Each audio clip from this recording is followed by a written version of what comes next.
Hello champion, कैसे हैं आप सब। एग्जाम की तैयारी के दौरान हमारा टेम्परामेंट कैसा होना चाहिए। देखो, हम लोगों ने भी एग्जाम की तैयारी की, कई स्टेज क्रॉस भी किए। उस समय हमें क्या गाइड किया जाता था।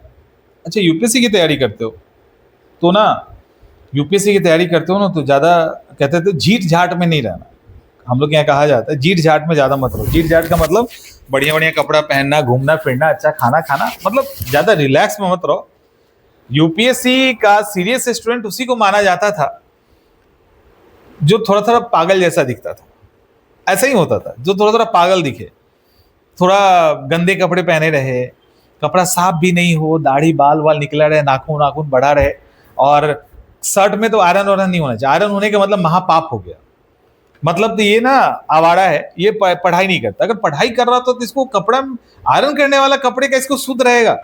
क्या कहा जाता था कि मतलब जो यूपीएससी की तैयारी करता है उसको किसी बात की सुध होगी, क्यों खाना क्या खाया, कपड़े क्या पहना, किससे बात किया नहीं किया, वो तो बेसुध पढ़ता रहेगा। ऐसी ऐसी चीजें दिमाग में डाल दी गई ना कि लगा कि तैयारी करना इज ए पनिशमेंट। एक एक पनिशमेंट है, समझ में आ रहा है। तैयारी एक पनिशमेंट है और हम लोगों ने पनिशमेंट के तौर पे ही लिया था। लेकिन तैयारी पनिशमेंट नहीं है।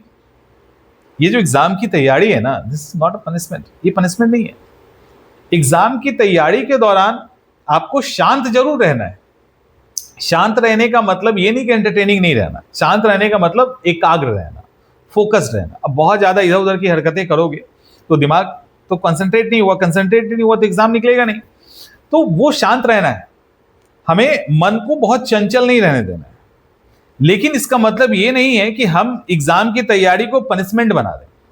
हमें बिल्कुल रिलैक्स रहना है। हमें हर तरह की जीवन को जीना है, क्योंकि एग्जाम की तैयारी समय मांगता है। हम अगले 5 जो उस समय का एज होता है, हम क्यों वैसे ही बर्बाद कर दें।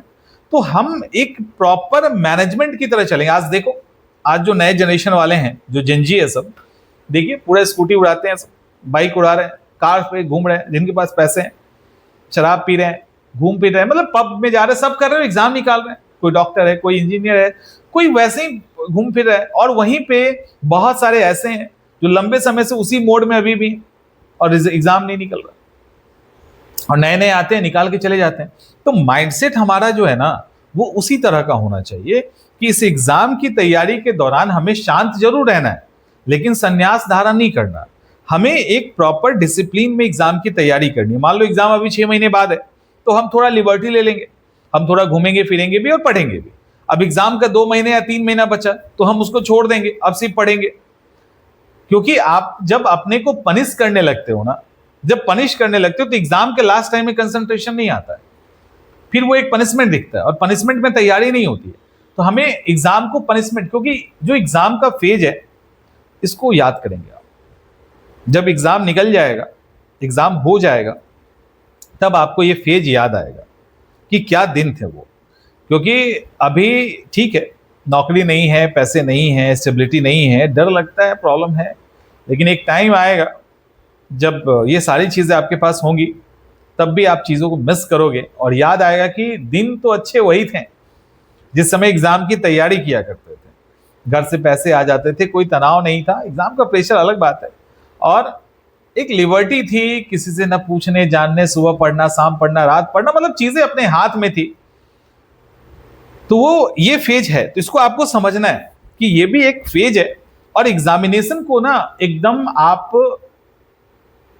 एक टारगेट के रूप में लीजिए। एक और दिक्कत थी हम लोग के टाइम में, हम लोगों को एग्जामिनेशन के साथ इतना इमोशनली कनेक्ट कर दिया गया था ना, इतने बोझ में चले जाते थे, सपने ऑलरेडी पता नहीं क्या क्या दिख जाता था, ये होगा तो वो होगा। ये सब इतना बोझ क्रिएट करता था, इतना पैनिक कर देता था कभी कभी कि पढ़ाई का पूरा बैलेंस ही बिगड़ जाता था। एग्जाम आपका निकालना एक काम है, और वो स्ट्रैटेजी है। एग्जाम को एक काम के रूप में लो और अकॉर्डिंग टू स्ट्रैटेजी उसको निकालो। उसको कुछ नहीं और करना है, एक प्रॉपर स्ट्रैटेजी बनाइए, एग्जाम हिट करना है, बस एग्जाम को आप हिट कर दीजिए। दैट्स इट, इतना काफी है, इतना काफी है। तो ये जब आप करेंगे ना, तो धीरे धीरे जब आप ये करने लगोगे तो आपके लिए चीजें आसान हो जाएगी, और एकदम से शोक नहीं मनाना है, रिलैक्स रहिए, एंटरटेनिंग रहिए और एग्जाम की तैयारी कीजिए। ठीक है, मिलते हैं नेक्स्ट सेशन में।